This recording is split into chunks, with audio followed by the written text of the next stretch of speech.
इस सरकार का चेहरा तालिबानी हो, लेकिन ये पूरी सरकार पाकिस्तानी है और पाकिस्तानी बैक से सपोर्टेड है। अब इस तस्वीर को देखिए, ये है आईएसआई का चीफ फैज हामिद।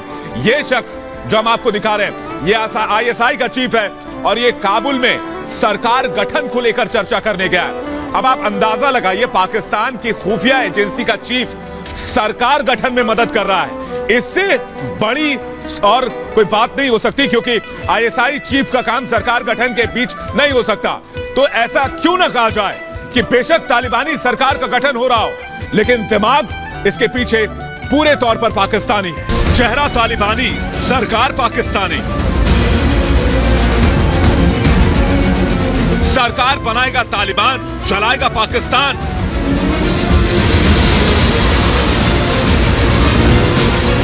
एक तरफ तालिबान में सरकार गठन की कोशिशें तेज हैं, तो दूसरी ओर पाकिस्तान तालिबान के साथ नापाक दोस्ती की इबारतें लिख रहा है। इन तस्वीरों को देखिए, इन तस्वीरों में आईएसआई के चीफ फैज हामिद आपको तालिबानी आतंकियों के साथ दिख रहे हैं। मतलब साफ है कि चेहरे पर लगा नकाब भले ही तालिबान का है, लेकिन उसके पीछे छिपा है इमरान खान का वो पाकिस्तान।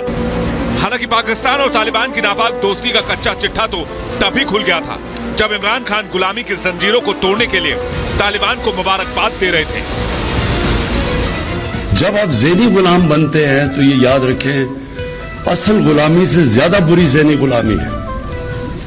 ज़हनी गुलामी की जंजीरें तोड़ना ज्यादा मुश्किल होता है। जो अभी अफगानिस्तान में गुलामी की जंजीरें तो तोड़ दी उन्होंने। अफगानिस्तान पर तालिबानी कब्जे के बाद से ही पाकिस्तान में जश्न है, मिठाइयां बट रही हैं, इमरान एंड ब्रिगेड पल्लियां उछल रहे हैं और तालिबान की वकालत में लगे हैं। As neighbors and friends and well-wishers to adopt an inclusive approach. ये फहरिस्त इतनी ही नहीं है, तालिबान और पाकिस्तान के इस नापाक यारी के सबूत और भी हैं। लेकिन बेशक अफगानिस्तान में पाकिस्तान की मदद से सरकार बन रही हो, लेकिन इस सरकार की मुखालिफत यानी कि इसके खिलाफ पाकिस्तान के लोग खड़े होने